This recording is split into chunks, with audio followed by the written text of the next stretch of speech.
Friends, how are you? I hope you all are fine and safe at your home. Student, in our earlier video, we were discussing about the French Revolution and the Napoleon Code. Now, today we will discuss about the making of the nationalism in Europe. Student, as you know, in mid 18th century, in Europe there will be no nation states. जैसे कि बेटा आपको पता ही है कि mid 18th century की अगर हम बात करें तो उस टाइम पर यूरोप में कोई भी नेशन स्टेट नहीं था। ठीक है, यानी जिनको आज हम एक पूरे नेशन के रूप में जानते हैं, जैसे कि आज जर्मनी, इटली या स्विट्ज़रलैंड के नाम से हम जिनको जानते हैं, उस टाइम पर वो क्या थे, ये उस टाइम पर कैसे थे कि किंगडम्स के रूप में थे, डिवाइडेड किंगडम थे और उन पर वो जो डच या फिर कैंटोन्स में बटे हुए थे। ठीक है, और उनके ऊपर क्या था, सेल्फ गवर्निंग उनकी टेरिटरीज होती थी। Eastern and central Europe under autocratic monarchy within the territories which live diverse peoples. और जो अगर हम ईस्टर्न और सेंट्रल यूरोप की बात करें तो वहाँ पर ऑटोक्रेटिक मोनार्कीज थी। ठीक है, और क्या था, वो किसके जो ऑटोक्रेटिक मोनार्कीज थी और उनके अंडर में उन्हीं के अंडर में थे वो लोग, और इनकी जो थी वे अलग अलग तरह के जो अलग अलग टेरिटरीज़ में ये लोग अलग प्रकार से रहते थे। यानी इन सब की अपनी अलग अलग टेरिटरीज़ होती थी और ये अलग अलग टेरिटरीज़ में ही रहते थे। They did not see themselves as sharing collective identity और कॉमन कल्चर। और ये लोग जो थे ये अपने आप को क्या था, सेम मतलब क्या था कि ये अपने आप को एक सामूहिक पहचान या किसी समान जिनका एक ही कॉमन कल्चर होता है उसके रूप में, सेम कल्चर वाले के रूप में अपने आप को शेयरिंग कल्चर वाले के रूप में नहीं देखते थे। और ये क्या करते थे, ये लोग सभी लोगों की इनकी अपनी अलग अलग लैंग्वेज होती थी और अलग अलग इनके एथेंटिक जो थे वो डिफरेंट एथेंटिक ग्रुप्स थे, यानी अलग अलग जाति जो है समूह के सदस्य थे ये लोग। यानी ये सभी क्या था, अलग अलग डिफरेंट लैंग्वेज बोलने वाले और डिफरेंट जो जाति एथेंटिक ग्रुप वाले थे। The Habsburg empire that ruled over Austria Hungary for example was a patchwork of many different regions and the peoples. यानी अगर हम एग्जाम्पल के तौर पर देखें कि जो हमारा हैब्सबर्ग किंगडम जो था उसके ऊपर कौन शासन करता था, ऑस्ट्रिया और हंगरी शासन करते थे, और उसके ऊपर अलग अलग जो रीजन्स थे, अलग अलग जो क्षेत्र थे, और वो अलग अलग जो क्षेत्रों से मिलकर बना हुआ था, अलग अलग जन समूह से मिलकर वो बना हुआ था। ऐसे में एल्पस के टिरोल, ऑस्ट्रिया और सुडेनलैंड जैसे बहुत सारे जो रीजन थे उनके साथ साथ बोहेमिया भी शामिल था, जहाँ पर क्या होता था, जो हमारे कुलीन वर्ग जिनको हम अरिस्टोक्रेसी जो नोबल जो लोग होते थे, जो कुलीन वर्ग जो होते थे, वो कुलीन वर्ग में जर्मन भाषा जो ज़्यादा बोलने वाले जो लोग थे वो लोग वहाँ पर ज़्यादा थे। हैब्सबर्ग में क्या था, हैब्सबर्ग किंगडम में लॉम्बार्डी और वेनेशिया जैसे जो जहाँ पर इटैलिक लैंग्वेज बोली जाती थी, जो इटैलिक स्पीकिंग प्रोविंस जो थे वो थे। लेकिन अगर हंगरी में बात करें तो हंगरी में आधे से ज़्यादा लोग कौन सी लैंग्वेज बोलते थे, मैग्यार लैंग्वेज बोलने वाले लोग थे, और बाकी जो लोग थे वो अलग अलग डिफरेंट डायलेक्ट्स जो थे वो बोलते थे, अलग अलग बोलियाँ वो बोलते थे। यानी हम ये देखते हैं बेटा कि सभी अलग अलग एरियाज़ में अलग अलग लैंग्वेज जो थी, अलग अलग डायलेक्ट्स जो बोलने वाले जो लोग थे वो सभी अलग अलग रहते थे। Okay, in Galicia the aristocracy spoke Polish. अगर हम गैलिकिया की बात करें तो वहाँ पर जो एरिस्टोक्रेसी थी वो कौन सी, गैलिसिया में जो एरिस्टोक्रेसी लोग थे वो कौन सी लैंग्वेज बोलते थे, पोलिश भाषा बोलते थे। Beside these 3 domains group there also lived within the boundaries of empire. और इसी के साथ साथ हम देखें कि जो पावरफुल जो लोग थे, जो प्रभावशाली समूह में हैब्सबर्ग जो किंगडम था उसी के आसपास जो लोग थे वहाँ पर उसकी जो बाउंड्रीज थी, उस बाउंड्री के अंदर बहुत ज़्यादा जो लोग थे वो कौन से थे, खेती करने वाले जो लोग थे वो रहते थे। और जैसे कि अगर हम उसकी बात करें, यानी वहाँ पर खेती करने वाले जो लोग रहते थे उसकी बाउंड्रीज में, और the mass subject peasant people, और ज़्यादातर लोग कैसे थे, वो खेती करने वाले लोग थे। Bohemia and Slovaks to north, और बोहेमिया और स्लोवाक जो थे वो उत्तर में रहते थे। कॉर्नियोला और में स्लोवेंस लोग रहते थे। कॉर्नियोला जो वहाँ की जगह है, वहाँ पर स्लोवेंस लोग रहते थे। और अगर हम साउथ की बात करें तो साउथ में क्रोएट, और हमारे जो ईस्ट में वहाँ पर ईस्ट की तरफ ट्रांसिल्वेनिया में राउमन लोग जो वो रहते थे। इस तरह अगर हम देखते हैं कि ये जो डिफरेंस था, ये जो अंतर था, वो पॉलिटिकल जो उनकी यूनिटी थी, पॉलिटिकल जो यूनिटी थी उसको आसानी से बढ़ावा देने वाला नहीं था। यानी उनको पॉलिटिकल रूप से वो आसानी से उनको यूनाइट करने वाला नहीं था। The only tie binding these diverse group together was common allegiance to empire. और ये जो अलग अलग ग्रुप्स में जो आपस में बांधने वाला जो उनको केवल था, एक तत्व कौन सा था उनको बांधने वाला, वो ये था केवल सम्राट के प्रति निष्ठा। यानी उनको एक कौन सी चीज़ थी जो आपस में बाइंडिंग करके रखती थी इन सब अलग अलग ग्रुप्स को, वो ये था कि वो सभी लोग अपने जो राजा था, अपना जो सम्राट था, उनके प्रति वो पूरी जो है निष्ठा रखते थे। अब लेकिन how did nationalism and the idea of nation state emerge, किस तरीके से ये जो नेशनलिज्म का आइडिया है ये कैसे और जो नेशन स्टेट बनाने का जो आइडिया है ये कैसे उभरा। तो सबसे हम पहले बात करते हैं एरिस्टोक्रेसी की और न्यू मिडिल क्लास की। Socially and politically landed aristocracy was the domain class on the continent. अगर हम देखें कि जो सामाजिक या राजनीतिक रूप से जो ज़मीन का जो मालिक होते थे वो सबसे ज़्यादा पावरफुल, ठीक है, यानी सबसे ज़्यादा प्रभावशाली डोमिनेंट क्लास होती थी उस कौन से कॉन्टिनेंट में, यूरोपियन कॉन्टिनेंट में।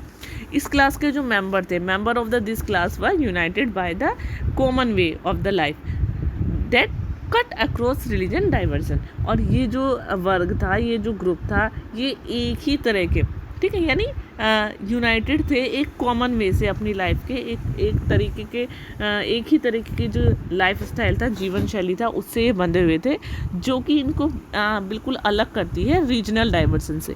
ठीक है, वो बिल्कुल कट थे अपने रीजनल डाइवर्सन से। ये जो they want estate in the country side and also town houses, यानी इनका क्या था, जो कंट्री साइड में अगर हम गाँव की बात करें तो गाँव में इनके क्या थे, अपने खुद के जो थी अपनी खुद की इनकी प्रॉपर्टी होती थी, एस्टेट्स होते थे, और शहर में इनके हाउस भी होते थे, अपने खुद के हवेली होती थी। अगर हम इनको पॉलिटिकली रूप से देखें तो they spoke French in purpose of diplomacy and a high society. और ये लोग क्या थे कि अपनी जो है ये लोग पॉलिटिकल रूप से फ्रेंच भाषा बोलते थे और जो फ्रेंच लैंग्वेज बोलते थे, और ये अपने आप को क्या हाई सोसाइटी के लोग दिखाने के पर्पज़ से कि हम लोग हाई सोसाइटी के लोग हैं, या हम जो है एक हाई सोसाइटी के रूप में दिखाने के लिए फ्रेंच लैंग्वेज का यूज़ करते थे। Their families were often connected by the ties of marriage. और इनकी फैमिलीज़ किस तरीके से आपस में कनेक्टेड थी, वो जो मैरिज के अपने बंधन से आपस में मैरिज के रूप में एक दूसरे में इनकी जैसे जो ये लोग थे आपस में शादी के बंधन में बंधे हुए थे कि एक की शादी दूसरे से दूसरी ग्रुप में करा दी जाए, तो वहाँ से इस तरीके से बंधे हुए थे। Majority of the population was made of the peasantry. और ज़्यादातर जो लोग थे मेजोरिटी यानी ज़्यादातर जो लोग थे वो कैसे थे, वो किसान थे। ठीक है, लेकिन क्या था, this powerful aristocracy was however numerically in small group. क्योंकि ज़्यादातर लोग किसान थे, लेकिन ये जो एरिस्टोक्रेसी थी ये बहुत ही कम, यानी ये जो एरिस्टोक्रेसी लोग थे ये अगर हम इनको पॉपुलेशन के आधार पर देखे थे तो बहुत छोटा सा ग्रुप ही था, ज़्यादातर लोग किसान थे। टू द वेस्ट, अगर वेस्ट की बात करें तो bulk of the land was farmed by the tent and small owners, while in eastern and the Central Europe pattern of land holding was characterized by the vast estate which were cultivated by serf। अगर हम देखें कि जो waste की बात करें तो waste में ज़्यादातर जो ज़मीन थी उस ज़मीन पर किराएदार या छोटे छोटे किसान जो होते थे वो काम करते थे, यानी किराए पर ज़मीन लेकर जो लोग काम करते थे, ठीक है, या फिर छोटे छोटे किसान काम करते थे। लेकिन अगर हम ईस्ट की बात करें तो ईस्ट में या मिडल यूरोप में ज़्यादातर जो भूमि थी वो किसके पास होती थी, लैंड होल्डर्स के पास होती थी, ठीक है, यानी ज़मीन के मालिक जो होते थे उन्हीं के पास होती थी। और जिस पर सर्फ, यानी सर्फ कौन होते थे, भूदास, ज़मीन के ऊपर काम करने वाले जो लोग थे, जो भूदास थे, वो लोग इस पर काम करते थे। ओके बेटा, these are the some important dates, ये कुछ इम्पोर्टेंट डेज हैं, इनको आपको लर्न भी करना है कि नेपोलियन ने इटली पर इन्वेंट कब किया, तो ये सारी डेट्स आपको लर्न करनी है। आगे बढ़ते हैं। In western and part of the central Europe the growth of industrial production and the trade mean growth of town and emerge. अगर हम वेस्टर्न में बात करें, वेस्ट की बात करें, ठीक है, या फिर हम देखें कि सेंट्रल यूरोप में जो इंडस्ट्रियल प्रोडक्शन की बात करें तो उसका मतलब क्या था, trade means the growth of town, ठीक है। तो यानी अगर हम बात करते हैं कि वेस्ट में और मिडल जो सेंट्रल यूरोप था उनके कुछ भागों में जो इंडस्ट्रियल ग्रोथ हो रही थी, या फिर जो ट्रेड में जो वृद्धि से जो हमारे नए नए टाउन का विकास जो हो रहा था, उससे हमारे क्या हो रहा था कि नए नए कमर्शियल जो क्लासेस थी वो भी हमारा उसका जो है उसका भी वो नया एमर्ज हो रहा था, नया ग्रुप, और जिसका जो अस्तित्व था, ठीक है, उसका जो अस्तित्व था वो किसके ऊपर टिका हुआ था, सिर्फ बाजार के लिए उत्पादन पर टिका हुआ था। यानी उसको क्या काम करना था, बाजार के लिए अपना सिर्फ उत्पादन करना है, प्रोडक्शन उसको मार्केट के लिए करना है। इंडस्ट्रियलाइजेशन जो इंग्लैंड में था वो स्टार्ट हुआ second half of the 18th century के सेकेंड हाफ में। लेकिन अगर हम फ्रांस या जर्मनी के कुछ पार्ट की बात करें तो वहाँ पर उसकी बात करें, जर्मनी के कुछ पार्ट्स की बात करें तो it occur only during 19th century. तो वहाँ पर ये 19th सेंचुरी के टाइम में ही हुआ, 19th सेंचुरी में हुआ। In its wake new social group came into बिगेन एंड वर्किंग क्लास पॉपुलेशन। इसी प्रक्रिया के कारण जो ये नया सामाजिक ग्रुप था ये अस्तित्व में आया, और नए जो हमारे वर्किंग क्लास थे, ठीक है, वर्किंग जो श्रमिक वर्ग थे और जो मिडिल क्लास के जो लोग थे, जैसे कि उसमें कौन कौन थे, जो इंडस्ट्रियलिस्ट जो होते हैं, बिजनेसमैन जो होते हैं, या जो प्रोफेशनल होते हैं, या फिर जो हमारे क्या काम करते हैं, जो लोगों की सर्विस करने वाले जो लोग हैं, सेवा करने वाले जो लोग हैं, उनसे बना हुआ था ये जो ग्रुप था, ठीक है। नया जो सोशल ग्रुप बना हुआ था। Central and eastern Europe this group were smaller in number till late 19th century. यानी अगर हम सेंट्रल और ईस्टर्न यूरोप की बात करें तो उसमें ये जो ग्रुप था इसका आकार 19th सेंचुरी तक बहुत ही छोटा था। लेकिन हम अगर इट वाज अमोंग एजुकेटेड, ये बहुत ज़्यादा एजुकेटेड थे, liberal middle classes, dead idea of national unity following abolish of the aristocratic privileges gain popularity. यानी ये जो ग्रुप था ये क्या था, ये जो एरिस्टोक्रेसी, जो जिनको बहुत सारे कुलीन वर्ग के विशेष अधिकारों की जब इन्होंने समाप्ति कर दी थी, तो उसके बाद ये जो ग्रुप था ये बहुत ज़्यादा एजुकेटेड था, लिबरल था, और मिडिल वर्ग के बीच ही ये लोग क्या करते थे, राष्ट्रीय जो नेशनलिज्म की जो भावना है, ठीक है, जो उनमें हम ये देख सकते हैं कि नेशनल यूनिटी के विचार जो था इन लोगों में बहुत ज़्यादा वो पॉपुलर था। अब ये जो लिबरलिज्म जो वर्ड था, what did liberal nationalism stand for, यानी जो उदारवादी राष्ट्रवाद के एक्चुअल में सभी के लिए क्या मायने थे, ठीक है। यानी जो लिबरलिज्म वर्ड था ये उसको नेशनलिज्म से हम जोड़ के सभी लोगों के लिए इसके अलग अलग मायने रखते थे। यानी जो लिबरलिज्म नेशनलिज्म जो था सभी लोग अपने हिसाब से इसके मीनिंग्स को अपने हिसाब से कन्वर्ट कर लेते थे। Idea of national unity in early 19th century Europe were closely allied in ideology of liberalism. जो अगर हम देखें यूरोप में 19th सेंचुरी में जो राष्ट्रीय एकता के संबंध में जो विचार थे वो लिबरलिज्म से बहुत ज़्यादा जुड़े हुए थे। लिबरलिज्म जो वर्ड है ये लैटिन लैटिन उससे निकला है, लैटिन वर्ड से निकला है, उसके किससे, लिबरल, लैटिन के लिबरल वर्ड से निकला है, जिसका मीनिंग होता है आज़ाद। तो अब ये जो न्यू मिडिल क्लास था उसके लिए लिबरलिज्म का क्या अर्थ था कि जो व्यक्ति हैं, जो लोग हैं, वो क्या है, उनके लिए आज़ादी और कानून के समक्ष सभी की बराबरी। यानी अगर हम ये कहें कि जो मिडिल क्लास था, तो मिडिल क्लास के लिए लिबरलिज्म का मतलब क्या था कि फ्रीडम और फ्रीडम फॉर इंडिविजुअल, हर एक व्यक्ति के लिए आज़ादी, और equality of all before the law, कानून के सामने सभी की बराबरी। लेकिन अगर हम इसको पॉलिटिकली रूप से देखें, it emphasis the concept of government by consist. और तो पॉलिटिकल रूप से इसका क्या मतलब था कि उदारवाद जो था ये एक ऐसी सरकार पर जोर देता था जो सबकी सहमति से बने, ठीक है, सभी की कंसेंट मतलब सहमति से बने। सिंस फ्रेंच रेवोल्यूशन से हम देखते हैं कि liberalism had stood for the end of aristocracy and clerical privileges and a constitution and representative government thought parliament। तो अगर हम देखें कि जो हमारी फ्रांसीसी क्रांति के फ्रांसीसी रेवोल्यूशन के बाद से जो लिबरलिज्म था वो एरिस्टोक्रेसी यानी हम उसको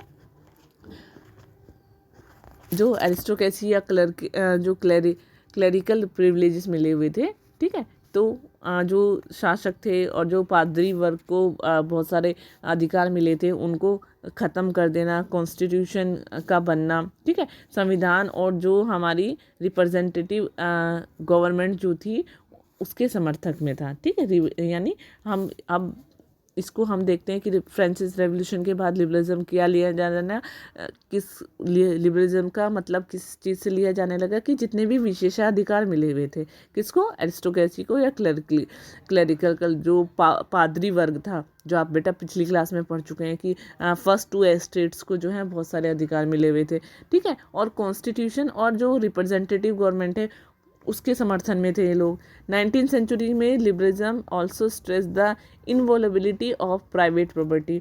अगर 19th सेंचुरी में जो लिबरलिज्म था, जो उदारवाद था, वो निजी जो संपत्ति होती थी, प्राइवेट प्रॉपर्टी के जो प्राइवेट प्रॉपर्टी थी उसकी अनिवार्यता पर भी बहुत ज़्यादा बल देने लगा था, बहुत ज़्यादा उसको ज़रूरी बनाने लगा था। Yet equality before law did not necessarily stand for universal suffrage. लेकिन अगर हम ये जो इक्वलिटी थी बिफोर द लॉ, ये ज़रूरी नहीं थी, ठीक है, जो ये ज़रूरी नहीं था कि जो कानून के सामने बराबरी का विचार है वो सभी के लिए, जो हमारा सफरेज था सभी के लिए मताधिकार के पक्ष में था, ठीक है। यानी अगर हमने सभी को इक्वलिटी बिफोर द लॉ दे दिया तो इसका मतलब ये नहीं है कि सभी लोगों को जो है वोट देने का अधिकार है। लेकिन अगर हम देखें, अगर आपको बेटा पहले भी याद होगा कि जो क्रांतिकारी जो थे, जो फ्रांस था, रेवोल्यूशनरी जो फ्रांस था, which mark the first political experiment liberal democracy. France में सबसे पहला जो लिबरल डेमोक्रेसी ही सबसे पहला पॉलिटिकल एक्सपेरिमेंट था। वहाँ वोट देने और चुने जाने का जो अधिकार था वो सबसे पहले किसको था, जो जिनके पास प्रॉपर्टी है, ठीक है, सबसे पहले जो उनको वोटिंग राइट्स मिले थे उन्हीं लोगों को मिले थे जिनके पास प्रॉपर्टी है। Man without property and all women were excluded from political rights. यानी जिन लोगों के पास प्रॉपर्टी नहीं थी या जो वुमेन्स थी उनको वोटिंग राइट से बाहर रखा गया था। Only for brief period under the Jacobin did all adult male enjoy suffrage. लेकिन क्या था, लेकिन बहुत थोड़ी से समय के लिए जो जैकोबियन थे, जैकोबियन के टाइम में जितने भी अडल्ट लोग थे उनको वोट देने का अधिकार था। लेकिन जब नेपोलियन कोड थोड़े से समय के लिए दोबारा से जो नेपोलियन कोड आया वो क्या, लिमिट सफरेज, दोबारा से मताधिकार को वापस लेकर आया और उसने जितनी भी वुमेन्स थी वुमेन्स को और जो बाकी जो वुमेन्स थी या जो जिनको अवयस्क का दर्जा देते हुए उन्हें पिता और पति के अधीन कर दिया था। यानी जो वुमेन्स थी उन वुमेन्स को किसने women's to the status of minor status था, उनका जो स्टेटस था उसको रिड्यूस कर दिया गया था और उनको फादर और हस्बैंड के दोनों के कंट्रोल में लेकर आ गए थे वो। Throughout the 19th and the early 20th century, अगर हम ये देखें कि पूरी 19th सेंचुरी में और अर्ली 20th सेंचुरी में, 20th सेंचुरी की स्टार्टिंग की बात करें तो वहाँ पर जितनी भी वुमेन्स थी और जिन मैन के पास प्रॉपर्टी नहीं थी, उन्होंने जो है इक्वली पॉलिटिकल जो अपने राइट्स थे उनकी मांग करते हुए बहुत सारे क्या चलाए, उन्होंने बहुत सारे उसके अगेंस्ट में मूवमेंट्स स्टार्ट कर दिए। ठीक है, इन द इकोनॉमिक स्पेयर, अब ये तो पॉलिटिकल स्पेयर्स के रूप में था। ठीक है, कि किस तरीके से पॉलिटिकल स्पेयर्स के रूप में हम नेशनलिज्म, लिबरल नेशनलिज्म था उसको मानते हैं। अब हम इकोनॉमिक स्पेयर्स में देखते हैं कि in economic sphere liberalism stood for the freedom of market and the abolition state impose restriction on the movement of good capitalism. तो अगर हम उसको इकोनॉमिक स्पेयर में देखें तो जो लिबरलिज्म था उसका मतलब क्या समझते थे कि बाजार की मुक्ति, यानी बाजार में सभी जो चीज़ें होती थी या जो कैपिटल जो होती थी वो किसी भी तरह का उस पर कोई भी नियंत्रण नहीं लगाया जाएगा। ठीक है, वो हर एक राज्य में आराम से बिना किसी नियंत्रण के उसके ऊपर जितने भी नियंत्रण थे उन सबको ख़त्म कर दिया जाएगा। वहाँ पर बहुत आराम से वो किसी भी चीज़ को या कैपिटल को हम एक जगह से दूसरी जगह उनके मूवमेंट पर, गुड्स और कैपिटल्स के मूवमेंट्स पर हर तरह के जो रिस्ट्रिक्शन लगे हुए थे उन सबको ख़त्म कर दिया जाएगा। ड्यूरिंग द 19th सेंचुरी में अगर हम देखें, this was strong demand of emerging middle class, और ये जो मिडिल क्लास थी, जो नया मिडिल क्लास थी, उसने इस पर बहुत ज़्यादा जोर दी, इस मांग पर बहुत ज़्यादा जोर दी। और 19th सेंचुरी से पहले 19th सेंचुरी के फर्स्ट में अगर हम अर्लियर टाइम में देखें तो जो जर्मन स्पीकिंग जो रीजन थे वहाँ पर क्या था, उन इलाकों में इस तरह का हम देख सकते हैं कि वहाँ पर इस तरीके की जो डिमांड थी वो बहुत ज़्यादा जोर पकड़ रही थी। ठीक है, लेकिन क्या था, Napoleon administrative measures had created out of countless small principalities of confederacy of 19 states. जो नेपोलियन था, नेपोलियन ने जब अपने जो एडमिनिस्ट्रेटिव जो मेजर्स किए, उसने अपने एडमिनिस्ट्रेटिव मेजर्स में बहुत सारे अनगिनत बहुत छोटे छोटे प्रदेशों में से, जहाँ पर 29 स्टेट्स का जो एक महासंघ बना हुआ था, ठीक है, कॉन्फिडेंसेशन बना हुआ था, वहाँ पर बहुत सारे उसने क्या किए थे, बहुत सारे अलग अलग प्रशासनिक छोटे छोटे चेंजेस किए थे। जैसे उनमें से क्या था, इनमें से उसने जितने भी इनमें से प्रत्येक की अपनी मुद्रा, उनकी अपनी जो करेंसी थी और अपनी नाप तोल की जो वेट और मेजर्स की जो प्रणाली थी वो अपनी थी। यानी अब उसने क्या कहा था, जब नेपोलियन कोड आया, जैसे हमने अपनी पिछली वीडियो में बेटा नेपोलियन कोड के बारे में पढ़े, तो उसने जो एडमिनिस्ट्रेटिव चेंजेस किए थे, मेजर्स किए थे, उसने 29 स्टेट्स का जो कॉन्फेडरेशन बना हुआ था उनमें किस तरह के चेंज किए, हर एक की अपनी करेंसी और अपनी वेट और मेजर्स की जो थी प्रणाली थी। ठीक है, अपना वेट और मेजर्स का उन्होंने अपना रूल्स बनाए थे। A merchant travelling in 1833 from Habsburg to Nuremberg to sell his goods would have to pass through 11 custom barrier and pay custom duty of about 5% of each one of them. अब क्या था, 1833 में Habsburg से Nuremberg अगर कोई जो merchant होता था वो अपना सामान बेचने जाता था तो उसको 11 जगह, ठीक है, 11 जो कस्टम बैरियर्स थे वहाँ से होकर गुजरना पड़ता था, और हर समय लगभग उसको 5% जो उसको क्या देना पड़ता था, कस्टम ड्यूटी देनी पड़ती थी हर एक उस पर। यानी 11 जो कस्टम बैरियर्स थे उन बैरियर्स पर उसको अलग अलग जो है कस्टम ड्यूटीज़ देनी पड़ती थी। Duties were often levied according to weight and measures of the good. और ये जो ड्यूटीज़ थी, ये ड्यूटी क्या थी, ये जो उनको पैसे देने पड़ते थे, ये क्या था, किसके द्वारा लगाए जाते थे, जो उनकी जो भी वस्तु है, जो सामान गुड को वो बेचने जा रहे हैं, उसके वेट और उसके साइज के अकॉर्डिंग लगाया जाता था। As each region had its own system of measure weight and measure date involve time consuming calculation.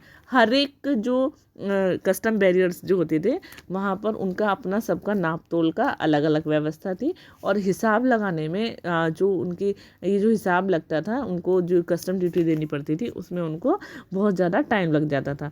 जैसे कि अगर हम बात करें कि measures of cloth for example was the इले which in each region stood for different length। अब क्या था, जो जो कपड़ा होता था, जो मसलन का जो कपड़ा था, कपड़े को नापने का जो पैमाना होता था, कपड़े को जो मापने का पैमाना होता था, उसको एले कहते हैं। ठीक है, तो एले जो था उसकी जो लंबाई थी वो जगह बदलने के साथ घटती और बढ़ती रहती थी। ठीक है, यानी एले एक क्या था, एक कपड़े को मापने वाला मेज़र था, मेज़र्स ऑफ क्लोथ्स। और उसको क्या था, उसमें हर जगह यानी हर एक कस्टम बैरियर जहाँ जो भी स्टेट होता था, हर एक स्टेट पर उस एले का जो साइज था वो घटता और बढ़ता रहता था। यानी हर जगह जो कपड़े को मापने का जो मेजर्स का जो पैमाना था, एले जो था, उसका साइज कम या ज़्यादा होता रहता था।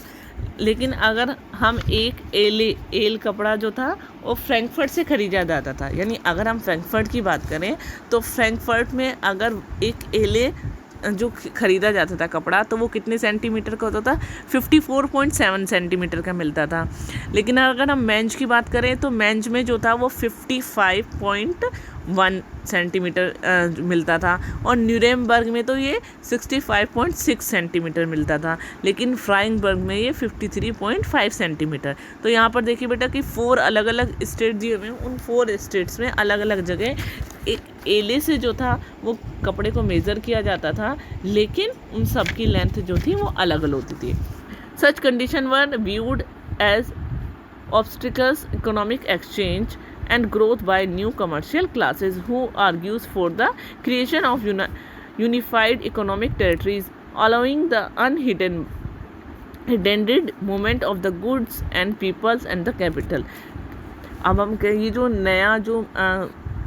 नया जो वर्ग था, न्यू कमर्शियल क्लास जो थी, ये ऐसी परिस्थितियों को, ये जो परिस्थिति थी, इन परिस्थितियों को जो इकोनॉमिक एक्सचेंज जो था, ठीक है, और जो ग्रोथ हो रही थी, ठीक है, जो ग्रोथ हो रही थी उसमें एक ये बैरियर के रूप में मानती थी। ठीक है, कि ये जो रुकावट के रूप में मानती थी कि ये इस तरह की जो चीज़ें हैं ये हमारे इकोनॉमिक एक्सचेंज और जो हमारी ग्रोथ है उसमें ये एक रुकावट है।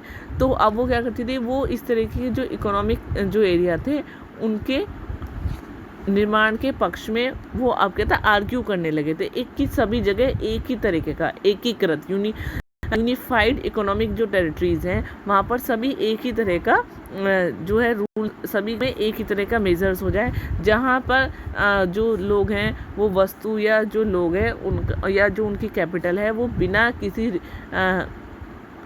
अनहिडन यानी बिना किसी भी रुकावट के वो एक जगह से दूसरी जगह जा सकें। इन 1834 में अ कस्टम यूनियन और जोलवेयर, यानी 1834 में जो कस्टम यूनियन थी जिसको हम क्या कहते हैं, जोलवेराइन कहते हैं, जोलवेराइन वाज फॉर्मेड, उसको बनाया गया, जिसमें ज़्यादातर जर्मन राज्य जो थे वो शामिल हो गए। ठीक है, जो जोलवेराइन था ये क्या था, ये एक कस्टम यूनियन थी और इसमें बहुत सारे लोग शामिल हो गए। जैसे कि अगर हम इसमें पर्शिया भी इसमें जो है वो जो पर्सा थी, पर्सा ने इसकी शुरुआत की थी।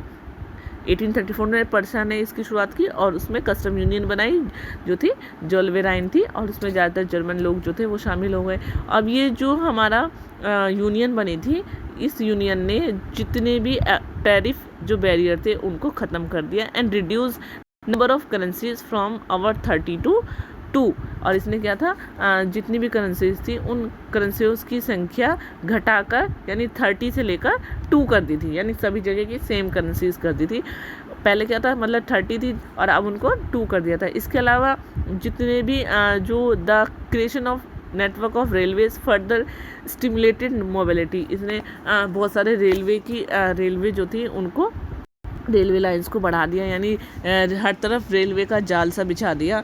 जितने भी आर्थिक हित थे, ठीक है, यानी the wave of economic nationalism strengthen the wider nationalism sentiments growing at the time. और ये जो इकोनॉमिक हित थे, इन इकोनॉमिक हितों को राष्ट्रीय जो नेशनल स्ट्रेंथन एकीकरण के रूप में एक सहायक माना गया कि ये नेशनलिज्म के स्ट्रेंथन में, नेशनल यूनिफिकेशन में ये हेल्प करते हैं। ठीक है, इस तरह की जो चीज़ें हैं, यानी जो इकोनॉमिक इंटरेस्ट जो है, जो आर्थिक हित हैं, ये हमारे जो नेशनल यूनिफिकेशन में हेल्प करते हैं। और उस समय जो भी पूरे जो भी यानी नेशनलिज्म स्ट्रेंथन, जो राष्ट्रवादी जो भावनाएं थी वो जो बढ़ रही थी, वो आर्थिक राष्ट्रवाद के प्रभाव को उन्होंने बहुत ज़्यादा मजबूत बना दिया था। यानी इस तरह की जो सभी एक नेशनलिज्म की भावना जो सब में आ रही थी, जो मिडिल क्लास में आ रही थी, उन्होंने क्या किया, नेशनलिज्म जो कि इकोनॉमिक जो नेशनलिज्म था उसको बहुत ज़्यादा इफेक्टिव बनाया, उसको बहुत ज़्यादा मजबूत बनाया। Okay student, rest part of this chapter we will discuss on next time.